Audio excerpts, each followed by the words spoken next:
It's really been fun, actually. I was always a big fan of the space program growing up, and so I knew a lot about it. And it's just really a treat to get to go and play around with the Apollo spacecraft, and that whole period of time I've always been fascinated with. And it's just really been a really special project. The fun part of this show is showing real moments, but showing how we get there in a different way, or maybe the outcome is a little different. That's kind of the fun part of the alternate history. But we've talked all along about the idea being we want it to be grounded and have moments in history that are real, so you kind of know where you are. That's the fun and seeing how it changes. When you hear a show is alternate history, it's easy to jump to the conclusion that loads of things will be different, but the thing that makes the show a little bit more nuanced than that, I think, is that we actually ground it very heavily in factual history, and then there are a few, obviously the fact that Russia gets to the moon first is a big change, but everything else is really rooted in what was actually going on, and it doesn't read like this fantasy version of history. It really feels like a period show.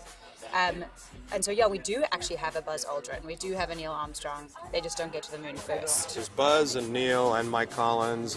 Gene Kranz is in this universe, Deke Slayton, Werner von Braun. It's sort of a mixture of real figures from history and fictional characters as well. We had a lot of researchers. There was a full-time researcher in our writer's room. Erica Hatva was our writer's room researcher. Then we had technical consultants and outside historians, and then the art department and all the other departments had their own research. There was a tremendous amount of technical advice and research going on the show all the way through. Like every little detail has been covered, which has blown me away. Everything's made to scale.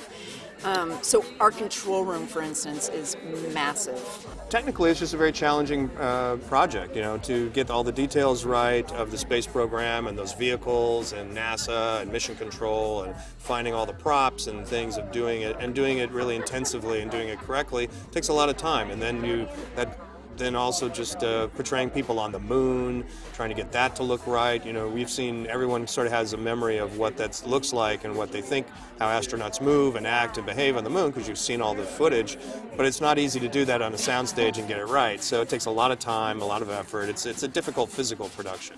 The Russians put a woman in space 20 years, I believe, before the Americans did, which is crazy when you think about it. So it was important to us to kind of portray that women came along a little quicker in our alternate history than they did in the real life, because certainly there's no reason they couldn't have. So I think we kind of felt like it was important to show that.